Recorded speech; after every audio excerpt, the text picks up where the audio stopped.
कुख्यात गैंगस्टर सुनील राठी के नाम से रंगदारी मांगने वाला आरोपी गिरफ्तार। उत्तराखंड में लगातार बढ़ रहा है अपराध का आंकड़ा और वारदातें। उत्तराखंड में क्राइम का ग्राफ लगातार बढ़ता जा रहा है। देहरादून राजधानी हो या फिर हरिद्वार धर्मनगरी हो या फिर उससे आसपास का सटा हुआ इलाका रुड़की और लक्सर, यहाँ पर अपराध की वारदातें आम हो गई हैं। इस बार हरिद्वार पुलिस ने प्रॉपर्टी डीलर से 50 लाख की रंगदारी मामले का खुलासा किया है। पुलिस ने हरिद्वार जेल में बंद कुख्यात सुनील राठी के नाम से रंगदारी मांगने वाले एक आरोपी को भी गिरफ्तार किया है। दरअसल हरिद्वार जेल में बंद कुख्यात सुनील राठी जेल के भीतर रहकर ही फिरौती और रंगदारी का नेटवर्क चला रहा है। पुलिस ने प्रॉपर्टी डीलर से फोन पर 50 लाख रुपए की रंगदारी मांगने और जान से मारने की धमकी देने पर सुनील राठी के गुर्गे सुशील गुर्जर को गिरफ्तार किया है। सुशील गुर्जर के पास से पुलिस को बुलेट प्रूफ स्कॉर्पियो कार और 10 जिंदा कारतूस के साथ पिस्टल भी बरामद हुई है। सुनील राठी ने उनको फ़ोन के द्वारा और उसमें अन्य लोग जो सुशील गुर्जर मिरकपुर सहारनपुर का रहने वाला और अन्य लोगों ने उनसे उस प्लॉट के एवज को मामला सेटल करने के लिए धमकी दी है। साथ ही साथ 50 लाख रुपए की रंगदारी मांगी, जिस पर मुकदमा एक्सटॉर्शन में दर्ज कर लिया गया था।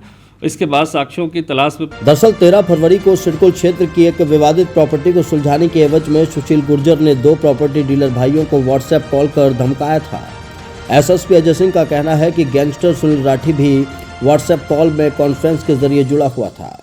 हरिद्वार के नवोदय नगर में एक प्लॉट को लेकर रंगदारी मांगी गई थी। जेल में रहकर व्हाट्सएप कॉल से धमकी देने पर हरिद्वार जेल प्रशासन की भूमिका पर भी सवाल उठ रहे हैं। और अगर बात करें तो सुशील गुर्जर पर हरिद्वार और सहारनपुर जिले में कई आपराधिक मुकदमे दर्ज हैं। पुलिस लगातार जो हमारी सीआईयू और एसओजी टीम है और सिडकुल थाना पुलिस है, इन्होंने सारे एविडेंस को कलेक्ट किया। चूँकि उसके बाद जो है कल देर रात जो है सुशील गुर्जर जो पूर्व से इस पर हत्या और काफ़ी सारे मामले दर्ज हैं, गैंगस्टर के मामले दर्ज हैं, उसकी गिरफ्तारी की गई है।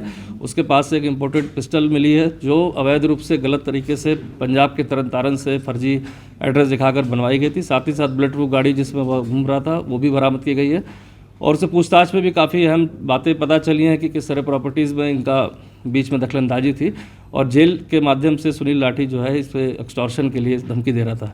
तो इस तरह जेल के अंदर रहकर जो आपराधिक वारदात को अंजाम दिया जा रहा था और बाहर जो उसके गुर्गे सक्रिय थे, इस पर एक अंकुश लगा, एक गिरफ्तारी की गई है। इसमें अन्य लोग के भी नाम प्रकाश में आए हैं जिनके लिए टीमें हमें लगाई गई हैं। फ़ोन कॉल जो है सुनील राठी द्वारा की गई थी और साथ ही साथ इसको कॉन्फ्रेंस कॉल पर लेकर सुनील राठी के कुछ परिवारजन इसमें शामिल थे। साथ ही साथ सुशील गुर्जर जो इसमें शामिल था, जिसने नंबर उपलब्ध कराया था।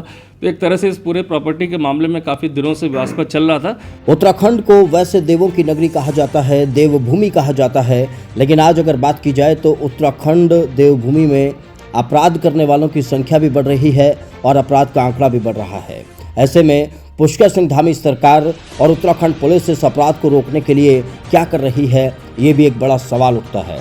सवाल इसलिए भी उठता है क्योंकि जेल में रहकर अगर कोई बाहर प्रॉपर्टी डीलर को धमकी दे रहा है तो ये किसकी व्यवस्था है?